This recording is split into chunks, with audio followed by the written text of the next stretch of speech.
এই ইউএনডিপি 114টা developing and developed কান্ট্রিজকে অর্ডার দিয়েছে যে তারা তাদের প্লাস্টিক কনজাম্পশন এবং প্লাস্টিক প্রোডাকশন সম্পর্কে নিজেদের যা রুলস রেগুলেশন সেগুলোকে চেঞ্জ করার চেষ্টা করুক এবং যতটা সম্ভব তাদের প্লাস্টিক রিডিউস করার চেষ্টা করুক।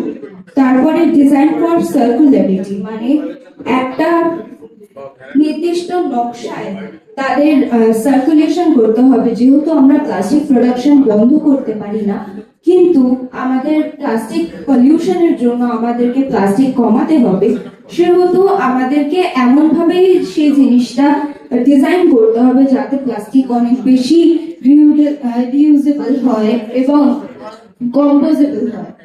তারপরে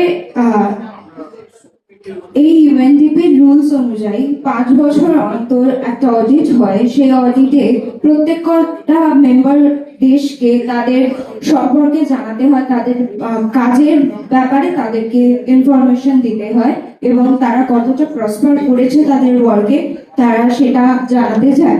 এখানে আমি মেনশন করেছি টার্গেট বাই 2030। এখানে more than 45 developed and developing countries তাদের কথা মেনশন করা হয়েছে। যেহেতু একদম আন্ডার ডেভেলপড কান্ট্রিজ যেমন আফ্রিকা বা যাদের বেশি পয়সা নেই, তারা কোনোভাবেই নিজেদের প্লাস্টিক কনজাম্পশন বন্ধ করতে পারবে না, কারণ যেই সব দ্রব্য সাস্টেনেবল বা রিইউজেবল বা কম্পোজেবল সেগুলো তারা ব্যবহার করতে পারে না, কারণ পেপার বা আদার অল্টারনেটিভস এর দাম অনেক বেশি। সেহেতু এই 45টার উপর দেশকে নির্দেশ দেওয়া হয়েছে তাদের প্লাস্টিক তারা যাতে কম্পোজেবল বানায় এবং অন্যান্য যারা যেসব দেশ তাদের কাজ করতে পারছে না তাদেরকেও সাহায্য করে। 500রও বেশি ইন্টারন্যাশনাল কোম্পানিকে বলা হয়েছে যেন তারা তাদের প্যাকেজিং পাল্টে ফেলে, যেমন কেএফসি, ডমিনোজ বা অন্যান্য শপিং মল ব্র্যান্ডস, জারা, জুডিও, তারা তাদের প্রত্যেকটা প্যাকেজিং ব্র্যান্ডিং প্রত্যেকটা জুট ব্যাগ বা পেপার ব্যাগের মধ্যে করার চেষ্টা করছে। আর একটা টার্গেট নেওয়া হয়েছে যে 100% প্লাস্টিককে কম্পোজেবল আর রিসাইকেবল করা উচিত। আমি এখানে একটা পিকচার দিয়েছি যে let's reduce, reuse and recycle. এখানে এই হিউম্যান লেগটা রিপ্রেজেন্ট করছে মানুষদের দ্বারা সৃষ্ট পলিউশন যা মারিন লাইফকে এফেক্ট করছে। এখানে একটা মাছ দেওয়া হয়েছে যেখানে শুধু মাছটার স্কেলিটন বেঁচে রয়েছে, যে মাছটা নিজের ঘরে অসহায়। এখানে আর একটা ছবিতে একই রকম ভাবে মারিন লাইফকে দেখানো হয়েছে, কারণ সব থেকে বেশি মারিন লাইফ এফেক্টেড হয়। একটা রিপোর্ট অনুসারে প্রায় 20 million metric ton plastic waste আমরা ওশানে ফেলি এবং তার ফলে বিভিন্ন ধরনের হ্যাবিটেট নষ্ট হতে পারে। এবার আমি এখানে স্টেপস টু সাস্টেনেবল ডেভেলপমেন্ট দিয়েছি, পলিসি অ্যান্ড রেগুলেশন। কোনো একটা সাস্টেনেবল ডেভেলপমেন্টের ক্ষেত্রে পলিসি আর রেগুলেশন খুব ইম্পর্টেন্ট একটা পার্ট, কারণ কোনো একটা দেশের পলিসি কতটা অ্যাক্টিভ এবং কোনো দেশের রেগুলেশন মানুষজন কত বেশি অ্যাকসেপ্ট করছে তার উপরে একটা দেশের সাস্টেনেবল ডেভেলপমেন্ট নির্ভর করে। মানুষের বিহেভিয়ারাল চেঞ্জেস, মানুষ কতটা নিজেকে সচেতন করতে পারছে সেটা সম্পর্কেও গভর্নমেন্ট এবং মানুষ সে নিজেদেরকেও সচেতন থাকতে হবে। এঙ্গেজিং কমিউনিটিস, মানে শুধুমাত্র একটা গোষ্ঠী নয়, সমগ্র বিশ্বের যত গোষ্ঠী আছে সবাইকে এই সাস্টেনেবল ডেভেলপমেন্টের ক্ষেত্রে এঙ্গেজ করতে হবে, না হলে কখনোই আমরা এগোতে পারবো না। আর ইন্টারন্যাশনাল কোঅপারেশন, যখন আমরা বিশ্বব্যাপী একটা কোঅপারেশন পাবো যে প্রত্যেক কটা দেশ 195টা দেশের মধ্যে একটা বন্ডিং তৈরি হবে, যখন উন্নয়নশীল দেশগুলোকে উন্নত দেশগুলো সাহায্য করবে, তখনই আমরা আমাদের দেশকে অনেক বেশি প্লাস্টিক ফ্রি এবং দূষণ মুক্ত করতে পারবো। এখানে আমি একটা লাইন দিয়েছি, only we humans make waste that nature cannot digest. Charles Moore একজন এনভায়রনমেন্টালিস্ট, ওনার বক্তব্য এটা। আমরা পুরো পৃথিবীর বায়োমাসের মাত্র 0.01%, কিন্তু তাও আমরা এমন কিছু দূষিত পদার্থ আমাদের পৃথিবীতে ছেড়ে দিচ্ছি যার ফলে আমাদের পৃথিবী দূষিত হয়ে যাচ্ছে, এবং বাকি যে প্রাণী সম্পদ, উদ্ভিদ সকলেই আমাদের দ্বারা আহত হচ্ছে। আমরা আমাদের পৃথিবীর প্রাণকে নষ্ট করছি, তো আমাদেরই উচিত এই পৃথিবীর প্রাণকে আবার ফিরিয়ে দেওয়া। Thank you. How we end plastic pollution globally? Because our plastic is a daily basis necessity, so we can't avoid plastic properly, but we can degrade the used plastic by biotic and abiotic method. So we can be a part of the solution, not be a part of the pollution. So here we describe the process of biotic and abiotic degradation of plastic. Plastic degrades, but at what cost? Exploring biotic and abiotic processes. It sounds like something might have gotten mixed up in that sentence. আমরা এতক্ষণ শুনলাম যে plastic user actually মানে আমরা কেন plastic আমাদের pollution করছে বা সেটা রিসাইকেল কিভাবে আমরা করব, কিন্তু আমরা এখানে অ্যাকচুয়ালি দেখিয়েছি যে আমরা কি কি প্রসেসে প্লাস্টিকটাকে রিসাইকেল করতে পারি, স্পেশালি কিভাবে প্লাস্টিকটাকে ডিগ্রেড করা যেতে পারে। তো প্লাস্টিকটা এখানে আমরা দু ধরনের বিষয় দিয়ে দেখিয়েছি। First one is the biotic degradation and second one is the abiotic degradation. তো আমি বায়োটিক ডিগ্রেডেশনটা একটু এক্সপ্লেন করতে চাই। সেটা হচ্ছে বায়োটিক ডিগ্রেডেশনে বলা হয়েছে যে প্লাস্টিক ম্যাটেরিয়াল আমরা জানি যে বিভিন্ন রকম পিই অর এই ধরনের জিনিসগুলো দিয়ে তৈরি। তো যেটা হয় কি, বিভিন্ন ব্যাকটেরিয়া যেমন সিউডোমোনাস ব্যাসিলাস, ফাঞ্জাই, ফিল্ট্রেন, অ্যাসপারজিলাস, অ্যালগি, সায়ানোব্যাকটেরিয়া, এরা কি করে বিভিন্ন মেকানিজম দিয়ে প্লাস্টিকের যে পলিমারটাকে থাকে সেটা ভেঙে মনোমারে কনভার্ট করে। তো কিভাবে করে সেটা আমরা স্টেপ বাই স্টেপ ব্যাকটেরিয়া বা অর্গানিজম কিভাবে প্লাস্টিককে ডিগ্রেড করছে সেটার মেকানিজমটা এখানে চারটে স্টেজে আমরা দেখেছি। First one is adhesion. কি করে না, মাইক্রো অর্গানিজম গুলো ফার্স্টে প্লাস্টিক সারফেসে গিয়ে অ্যাটাচড হয়, দেন দে কলোনাইজ, দেন একটার পর একটা মাইক্রো অর্গানিজম সেখানে অ্যাটাচ হতে থাকে, this is called the colonisation. And তারপরে কি করে, ওই বায়োটিক যে অর্গানিজম গুলো আছে তারা বিভিন্ন রকম এনজাইমেটিক ব্রেকডাউন করে, এনজাইমেটিক রিয়াকশনের সাহায্যে, like cellulose or laccase, this type of enzymatic রিয়াকশনের সাহায্যে ওরা কি করে না বড় বড় প্লাস্টিক মলিকিউলগুলোকে আস্তে আস্তে ভেঙে ছোট ছোট মোনোমার্সে কনভার্ট করে। অ্যান্ড ফাইনালি ওরা মিনারেলাইজেশন করে। মিনারেলাইজেশন করে কি করে, ওই ছোট ছোট মোনোমারগুলোকে ওরা নিজেদের বডিতে আপটেক করে ওরা নিজেদের বডিতে স্টোর করে, এবং সেখানে ওদের মেটাবলিজমের মাধ্যমে ওরা ওই মোনোমার অফ প্লাস্টিকগুলোকে ব্রেক ডাউন করে less harmful carbon dioxide, water and তার বায়োমাসে কনভার্ট করে। এবারে হচ্ছে যে এটা গেল হচ্ছে কিভাবে এই ব্যাকটেরিয়া বা এই ধরনের অর্গানিজমগুলো কি মেকানিজম ফলো করে, কিন্তু প্লাস্টিক কি কি স্টেজে ডিগ্রেড হয় বায়োটিক ডিগ্রেডেশনে তার চারটে আবার স্টেজ আছে। First one is the biodeterioration, that is ওই যে ফার্স্ট বললাম যে কলোনাইজেশন হয়, ওটা প্লাস্টিকের দিক থেকে যদি আমরা দেখি, প্লাস্টিকের দিক থেকে যদি আমরা বিচার করি জিনিসটাকে, তাহলে ফার্স্ট হয় হচ্ছে বায়োডিটোরিয়েশন, which is ওই মাইক্রোবিয়াল গুলো এসেছে বসে, তো সেই প্লাস্টিক সার্ফেসটাকে যে উইকনেস করে দেয় সেটা ফিজিক্যালি বা chemically, that is called the biodeterioration. Then biofragmentation, ওই যে বললাম যে প্লাস্টিকগুলো এনজাইমেটিক রিঅ্যাকশনের সাহায্যে মোনোমার্সে কনভার্ট করে, সেটা প্লাস্টিকের দিক থেকে যদি আমরা দেখি তাহলে বায়োফ্র্যাগমেন্টেশন। দেন কি করে মোনোমারগুলোকে ব্যাকটেরিয়া অ্যাসিমিলেট করে, and finally mineralization. This is all about the biotic degradation. And এটা লেস হার্মফুল। আমরা এইভাবে একটা রিসাইকেল করতে পারি কি, আমরা আমাদের যে কনভেনশনাল যে প্লাস্টিকগুলো যেগুলো জমি আমাদের অ্যাকোয়াটিক অ্যান্ড বিভিন্ন রকম পলিউশন করাচ্ছে, সেগুলোকে আমরা বায়োটিক ভাবে অর্গানিজমের সাহায্যে এইভাবে কিন্তু একটা আমরা রিসাইকেল করতে পারি, বা আমরা চেষ্টা করতে পারি পরবর্তীকালে বিভিন্ন অ্যালগি বা বিভিন্ন কিছু প্রোডাকশনের মাধ্যমে আমরা কিন্তু এটাকে রোধ করতে পারি। এবারে অ্যাবায়োটিকটা ওটা এটা কি তোমরা ওইটার পরবর্তী একটা ধাপ? Yes. ইয়েস স্যার, ওইটা আমরা ফার্স্ট দেখিয়েছিলাম কি ওটার পাশে এটা রাখতে হবে, তাহলে আমরা বুঝতে পারতাম। আমি আমার তোমাদেরটা শুনে আমার মনে হলো, আমি অতটা তো জানি না, শুনে মনে হলো যে এটা বোধহয় তোমাদের একটা ফার্স্ট মানে আমরা দেখেছি যে The option of কেন আমরা প্লাস্টিকের জায়গায় মানে কনভেনশনাল প্লাস্টিকের জায়গায় কেন আমরা non conventional plastic like bioplastic আর বায়োডিগ্রেডেবল প্লাস্টিক কেন ইউজ করবো? প্লাস্টিক তো ইউজ আমরা ছাড়তে পারবো না, কিন্তু তার মানে তার কিছু ইয়েতে তার ইয়ে রাখতে পারি।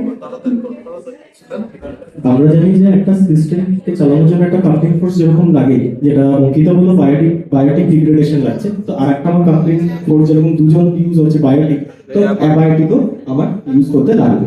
তো অ্যাবায়োটিক ডিগ্রেডেশন বেসিক্যালি হচ্ছে নন লিভিং প্রসেস, যেরকম আমরা সানলাইট হিট মাধ্যম দিয়ে আমরা কি করে তাকে ডিগ্রেডেশন করতে পারি। আমি আরো তাড়াতাড়ি বলে দিচ্ছি যে কি প্রসেসের মধ্যে হচ্ছে একটা ফটো ডিগ্রেডেশন, যেটা আমাদের ইউভি রেডিয়েশন দিয়ে মাধ্যমে আমাদের ডিগ্রেডেশনটা করতে আমাদের সাহায্য হচ্ছে।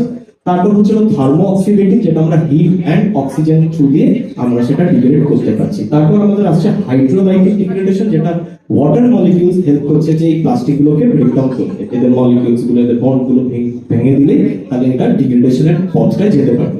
আর একটা যেটা হচ্ছিল মেকানিক্যাল ডিগ্রেডেশন, যেটার মধ্যে আসছে ফিজিক্যাল স্ট্রেস, যেরকম ফ্রিকশন, উইন্ড, আর যেটা ওই প্লাস্টিককে ভেঙে দিচ্ছে একটু স্মল।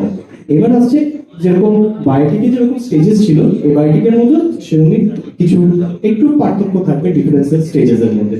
যেরকম একটা হচ্ছে ইনিশিয়েশন স্টেজেস, যেটার মধ্যে এনভায়রনমেন্টাল ফ্যাক্টরস জড়িত রয়েছে, একটা প্রোপাগেশন যেখানে free radical react with oxygen causing a chain reaction.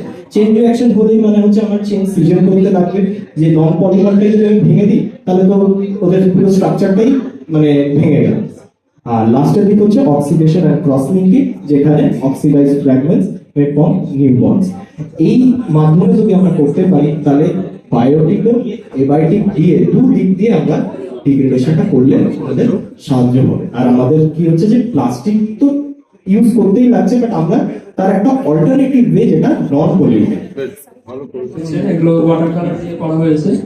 তো ফার্স্টে যদি অ্যান্টি ক্লকওয়াইজ এখান থেকে শুরু করি, যে মানে সবাই বলছেন যে মানে প্লাস্টিক নাকি সহজে ছাড়া যাবে না, প্লাস্টিক ইউজ করতেই হবে এখনো মানে বর্তমান সময়। তো আমরা এটা দেখেছি যে অনেকে যেটা বললেন যে বিভিন্ন এই অ্যালগি বা ব্যাকটেরিয়া দিয়ে, যেগুলো গুড ব্যাকটেরিয়া যেগুলো বলা হয়, সেগুলো দিয়ে আটকানো যায় প্লাস্টিকের মানে ইউজটা বা ব্যাড এফেক্টটা, কিন্তু সাধারণ মানুষের রিচে কিন্তু সেটা নেই। তো সাধারণ মানুষের কাছে যেটা আছে সেটা হচ্ছে যে মানে যদি আমরা প্লাস্টিক যে ফ্যাক্টরি, প্লাস্টিক যে কারখানা, সেইটাকে যদি আটকে ওটার বদলে জুট কারখানা যেটা প্রমোট করতে পারি, তাহলে কিন্তু সাধারণ মানুষের নাগালে ওটা বেশি আসবে, বিশেষ করে অ্যালগি বা এগুলোর থেকে, কারণ ওটা কিন্তু সাধারণ মানুষের নাগালে নেই। আর এটাও বলা যেতে পারে যে বিশেষ করে বাংলায় তো জুট ফ্যাক্টরি অনেক, মানে জুট প্রোডাকশন সব থেকে বেশি হয়। তো সেক্ষেত্রে জুটের মানে এটা খুব গুড অল্টারনেটিভ, যেটা আমরা এখানে লিখেছি যে এটা খুব গুড অল্টারনেটিভ প্লাস্টিকের, যে প্লাস্টিক ফ্যাক্টরি গুলোকেই জুট ফ্যাক্টরিতে কনভার্ট করা যায়। তাহলে যেমনি মানে ইকোনমিক দিক থেকে দেখতে গেলে আনএমপ্লয়মেন্টের যে ব্যাপারটা, প্লাস্টিক ফ্যাক্টরি বন্ধ করে দিলে তো সেই আনএমপ্লয়মেন্ট ব্যাপারটা কিন্তু ঘটবে না, সেটাকে পুরোটা ট্রান্সফার করা যেতে পারে যে জুট ইন্ডাস্ট্রিতে। এটা একটা গেল। তো এখানে কিছু কজ এন্ড এফেক্ট দেওয়া হয়েছে, যে সেরকম কজের মধ্যে বলা হয়েছে যে 9% গ্লোবাল প্লাস্টিক ওয়েস্ট সেটা আমরা রিসাইকেল করতে পারি, কিন্তু বাকিটা কিন্তু রিসাইকেল হয় না, সেটা কিন্তু পুরোটাই মানে ওশান বা আমাদের এই শহর অঞ্চলে পুরোটাই ডিপোজিট হতে থাকে। আর এখানে আরেকটা পয়েন্ট আছে যে প্লাস্টিকস আর মোরালেস আনডিস্ট্রাক্টেবল, এবং 500 বছর লাগে এটাকে ভাঙতে, এবং এটা দেখা যায় যে আজ অব্দি ইউনাইটেড নেশনে বলা হয়েছে যে 4200 মেট্রিক টন প্লাস্টিক আপাতত প্রোডাকশন করা হয়েছে, কিন্তু তার মধ্যে আজ অব্দি একটা প্লাস্টিকও কিন্তু শেষ হয়নি। ওই 4000 মেট্রিক টন আজ অব্দি গোটাটাই কিন্তু পৃথিবীতে এখনো রয়ে গেছে এটা। আর 2 নম্বরে কিছুই না, এটা একটা জাস্ট রবীন্দ্রনাথকে একটু কোটেশন দেওয়া হয়েছে। এটা হচ্ছে ওনার বসন্ত যে গীতিনাট্য আছে, ওখান থেকে এটা কোট করা, যে বসন্তের কোকিল কেশে কেশে রক্ত তুলিবে সে কিসের বসন্ত। এটা উনি মানে রবীন্দ্রনাথ লিখেছিলেন মূলত এই ক্লাইমেট চেঞ্জ এগুলোকে নিয়ে। মানে সেই সময় আসলে ক্লাইমেট চেঞ্জ সেভাবে ছিল না, উনি লিখেছিলেন পরিবেশকে নিয়ে। তো সেইটা আমরা এখানে একটু অ্যাড করার চেষ্টা করেছি। এখানে হচ্ছে ইউএনডিপির কিছু goals, United Nations development programs. তো ওনারা বলেছেন যে 45 যে ডেভেলপ কান্ট্রিজ এবং কয়েকটা আন্ডার ডেভেলপ বা ডেভেলপিং কান্ট্রিজ মিলে এটা করা হয়েছিল। কিন্তু এখানে একটা পয়েন্ট আমরা বলতে পারি যে ইউএনডিপির যে গোলস গুলো এগুলো অনেকটাই পরবর্তীকালে হয়ে যায় যে সোনার পাথর বাটি টাইপের। কারণ 45 যে নেশনস এর কথা বলা হয়েছে, এখানে ডেভেলপ নেশনস যারা, তারা একটা সমীক্ষায় দেখা গেছে যে তারাই প্রোডাকশন করেছে 70% মতো প্লাস্টিক। কিন্তু এখন সেটা আমাদের এটা চাপিয়ে দিচ্ছে হচ্ছে আন্ডার ডেভেলপ এবং ডেভেলপিং কান্ট্রিজ গুলোর উপর, যে তোমরা প্লাস্টিকটা বন্ধ করো। কিন্তু অটোমেটিক্যালি 40 থেকে 50 ইয়ার্স ধরে ওরাই প্লাস্টিকটা কিন্তু মানে প্রোডাকশন করে এসছে। এটা একটা। তো সবার আগে আর এটাও দেখা গেছে যে বিখ্যাত যে বড় বড় কোম্পানিগুলো প্লাস্টিক প্রোডাকশন করে তারা কিন্তু সব ইউরোপিয়ান কোম্পানি, আর একটা আছে শুধু রাশিয়ান কোম্পানি। মানে আমেরিকা, ফ্রান্স, ইউরোপ এবং রাশিয়া এরা হচ্ছে সব থেকে লিডিং প্রডিউসার অফ প্লাস্টিক। এটা গন্ডগোলটা তুই যে সাবস্টিটিউট প্রোডাক্ট ইউজ করছিস, জুটকে আমেরিকা বন্ধ করতে বলছে, ভারতে ওরা ইম্পোর্ট করা বন্ধ করেছে। হ্যাঁ হ্যাঁ সেটা সেভেন কান্ট্রিজ গুলোকে বলেছে যে পলিথিন, প্লাস্টিক এগুলোর উপরে জোর দিতে, কারণ ও জুটটা নিলে ভারতের ইম্পোর্টটা নেবে। হ্যাঁ ওটাই হচ্ছে যে আমাদের ইকোনমিকে আরো ভেঙে দিচ্ছে। হ্যাঁ, ওইটা ডেভেলপ কান্ট্রি হিসেবে ও চাইছে না, ওই জন্য ইউএনডিপি কে ও কন্ট্রোল করছে। হ্যাঁ সেটাই ইটস দ্য মেইন প্রবলেম। এইটাই। আর এখানে দেখানো হয়েছে যে কোয়াসি ন্যাচারাল ফ্লাড আমরা যেটা বলি, মানে মানব সৃষ্ট বন্যা, তার অনেকগুলো কারণ হতে পারে, ড্যাম ভেঙে পড়তে পারে, কিন্তু মানব সৃষ্ট বন্যার যেটা মানে আধুনিকতম মানে সংস্করণ সেটা হচ্ছে এইটা, যে সিওয়ার যে পাইপলাইন গুলো আমাদের থাকে, মানে বিশেষ করে কলকাতা অঞ্চলে থাকার সবচেয়ে মানে বর্ষার সময় নিত্য ঘটনা, যে পুরো এটা আটকে যায় এবং তার জন্য আমরা মানে যাতায়াত করতে পারি না, অসুবিধা। তো এটার যদি ঠিকঠাক ট্রিটমেন্ট প্ল্যান্ট হতো, তো সেটা আমরা বড় একটু আসছি একটু পরে, এক সেকেন্ড। আর এখানে কিছু ডুমস এন্ড ডোন্টস আছে, এটার ডিটেলসে যাচ্ছি না। আর ডেভেলপমেন্ট, এইখানে একটা বড় জিনিস দেখানো হয়েছে যে একটা মানুষ দাঁড়িয়ে আছে, মানুষ হচ্ছে এখানে একটা মানব সমাজের প্রতিনিধি টাইপের, আর দূরে একটা স্কাইলাইন দেখানো হয়েছে। তো এই স্কাইলাইনের বক্তব্য হচ্ছে একটাই, যে এই যে আমরা এত উন্নত মানে এত উন্নতি করছি, তো এটা মানে আসলে কি উন্নয়নটা হচ্ছে সেটা? কারণ ডেভেলপমেন্ট হচ্ছে বাড়ি ঘর, অনেক পার্ক হ্যান ত্যান তৈরি হচ্ছে, কিন্তু প্লাস্টিক দিয়ে যে একটা মানে পাহাড়ে যে আমরা কিছুটা এগুলোই দেখতে পাবো ধাপার মাঠ, যেটা নোংরা এবং প্লাস্টিক দিয়ে মূলত তৈরি, এবং নোয়াপাড়ার ওখানেও একটা আছে। তো সেইখানে কিন্তু পুরোটা প্লাস্টিক বেস দিয়ে তৈরি, এবং এটার ঠিকঠাক ট্রিটমেন্টও কিন্তু হয় না। মানে ট্রিটমেন্ট যেটা প্লাস্টিক ট্রিটমেন্ট প্ল্যান্ট গুলো সেটা ভারতে নেই, মানে ইনফ্রাস্ট্রাকচারের অভাবেই হোক কি যাই হোক সেটা নেই। আর এবার লাস্টে এখানে আসি যে বিকল্পের পথে। তো বিকল্পের পথে কি, যে এইগুলো যেগুলো বলেছি সেগুলো কিন্তু মূলটাই কজ এবং এফেক্ট এগুলো নিয়েই বলা হয়েছে। তো আমরা কি করতে পারি, মানে উত্তরটা, এটা হচ্ছে প্রশ্নটা, তার উত্তরটা কিন্তু এখানে দেওয়া আছে। যে উত্তরটা কি, 1 নম্বর হতে পারে যেরকম, এটা দেখানোর একটাই উদ্দেশ্য যে একটা নতুন পৃথিবী আমরা কল্পনা করতে পারি, যেখানে প্লাস্টিক ইউজকে ক্রাইম হিসেবে গণ্য করা হবে, এবং তার অল্টারনেটিভ হচ্ছে এখানে যেটা বললাম যে জুটকে প্রমোট করা উচিত, এইটা অল্টারনেটিভ হওয়া উচিত। আর এটা এখানে যেটা আঁকা হয়েছে সেটা একটা সাস্টেনেবল ডেভেলপমেন্টের কনসেপ্টে আঁকা হয়েছে, যে সিওয়েজ ট্রিটমেন্ট প্ল্যান্ট ঠিকঠাক করতে হবে, যে আমরা যে ওয়েস্টটা করছি সেটাকে ঠিকঠাক ট্রিটমেন্ট করলে সেটা যদি সমুদ্রে ফেলা সেটা কিন্তু মানে কম হার্মফুল হবে কিন্তু কম। আর এখানে ওয়েস্ট ম্যানেজমেন্টটাও ঠিকঠাক করতে হবে। আর এখানে লাস্টে যেটা হয়েছে যে বায়োডিগ্রেডেবল ওয়েস্ট যেটা, সেইটা যদি মানে 100% যদি আমরা করতে পারি, আর নন বায়োডিগ্রেডেবলটাকে 0-তে আনতে পারি, তাহলে সেটা বেশি আরো মানে সুবিধা হবে। আর লাস্টে কিছু এটা একটা লাস্টে দেখানো হয়েছে, এটা একটা কবি সুকান্তর একটা লাইন, যে এই বিশ্বকে শিশুর বাসযোগ্য করে যাব আমি, নবজাতকের কাছে আমার প্রিয় ভূমিকা। এটা জাস্ট হলো। আর লাস্টে একটা জিনিস দিয়ে শেষ করতে পারি, যে মানে মানুষ কিভাবে ভাবে এই জিনিসটা নিয়ে। তো দুটো জাস্ট দর্শন এখানে দেখানো হয়েছে, একটা লিবারাল পার্সপেক্টিভে, একটা মার্কসিস্ট পার্সপেক্টিভে। তো এখানে দেখানো হয়েছে যে যারা মার্কসিস্ট পার্সপেক্টিভ তারা মনে করে যে একটা শব্দটা ইউজ করে যে মেটাবলিক রিফট। তো এখানে মেটাবলিক রিফট বলতে তারা বোঝাতে চাইছে যে হিউম্যান এবং নেচারের মধ্যে যে কোরিলেশনটা ছিল সেইটার এগেইনস্টে গিয়ে মূলত ক্যাপিটালিজম বা ক্যাপিটালিস্টরা এটাকে আমাদের সাহায্য করে, এটাকে প্রমোট করতে সাহায্য করে। এটাকে ওরা দেখিয়েছে মেটাবলিক রিফট হিসেবে।